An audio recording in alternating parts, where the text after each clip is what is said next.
ఈరోజు వాక్య ధ్యానము పిలిపిలి రాసిన 2వ పత్రిక 4వ వచనాన్ని ధ్యానిద్దాం. మీలో ప్రతివాడును తన సొంత కార్యములను మాత్రమే కాక ఇతరుల కార్యములను కూడా చూడవలెను. ఆమెన్. దేవుని వాక్యం సెలవిస్తుంది, మీలో ప్రతివాడు అంటుంది. అంటే ఈ భూమి మీద ఉన్న ప్రతి ఒక్కరికి దేవుని వాక్యం ఎలా సెలవిస్తుంది, మీరు ఇతరుల పక్షాన కూడా వారి పనులను కూడా వారికి కొంచెం సహకారంగా ఉండాలి అంటున్నాడు. 5వ వచనాన్ని చూసినట్టయితే, క్రీస్తు యేసునకు కలిగిన ఈ మనస్సు మీరును కలిగి ఉండుడి. ఆమేన్. మరి యేసు క్రీస్తు వారు దివి నుండి భూమికి వచ్చింది మనందరి కొరకు. ఆయన కొరకు రాలేదు ఇక్కడికి, మన కొరకు ఆయన ప్రాణాన్ని పణంగా పెట్టడానికి వచ్చి ఉన్నాడు.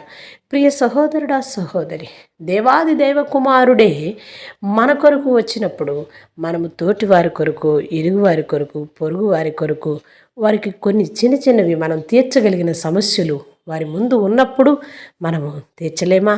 తప్పుకోకుండా తీర్చాలి. ఎందుకంటే అలనాడు యేసుక్రీస్తు వారే మనం పాపంలో నశించిపోకూడదని ఆయన దివి నుండి భూమికి దిగి వచ్చి ఉన్నాడు. ఈరోజు నీ పక్కనున్న వారికి, నీ ఇరుగు వారికి, నీ పొరుగు వారికి నువ్వు సహాయపడలేని స్థితిలో ఉన్నావు అంటే నీలో దైవ హృదయము లేదన్నమాట.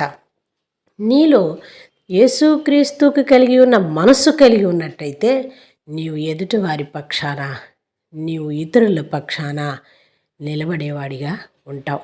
ప్రియ సహోదరుడా, సహోదరి, అనవసరమైన విషయాలలో జోక్యం చేసుకోవని చెప్పటం లేదు, కానీ వారు ఇబ్బందులో, వారి అవసరతలో ఒకవేళ వారికి ఒక మాట సహాయము, ఒక అడుగు సహాయము, మరి ఏదైనా నువ్వు చేయగలిగిన ధన సహాయము ఉన్నట్లయితే తప్పకుండా చేయాలి కదా. ప్రియ సహోదరుడా, సహోదరి, మీరు గమనించుకోవాలి, మీలో ప్రతివాడును తన సొంత కార్యములే కాక ఇతరుల కార్యాలని దేవుడు ఏ విధంగా చేయమన్నాడో ఈ మనస్సు మీరు కలిగి ఉండాలి. ఇది క్రీస్తు కలిగిన మనస్సు. నీవు క్రీస్తుని కలిగి ఉన్నట్లయితే ఇటు మనస్సుని కలిగి ఉండాలని ప్రార్థన చేద్దాం. పరిశుద్ధుడా, ప్రేమ కలిగిన మహాతండ్రి, గొప్ప దేవుడా, నీకు వందనాలు. అవును నాయన, మేము మా కార్యములే కాక ఇతరుల కార్యములు కూడా చూసేవారిగా ఉండుటకు సహాయం దయచేయండి. ఈ మనసు క్రీస్తు మనస్సు అని మీరు వాక్యం సెలవిచ్చిన ప్రకారం జీవించలాగా సహాయం చేయండి. వినిచిన వారికి మాకును అట్టి జ్ఞానమును సహాయం దయచేయమని యేసు నామమున ప్రార్థిస్తున్నాం తండ్రి. ఆమేన్.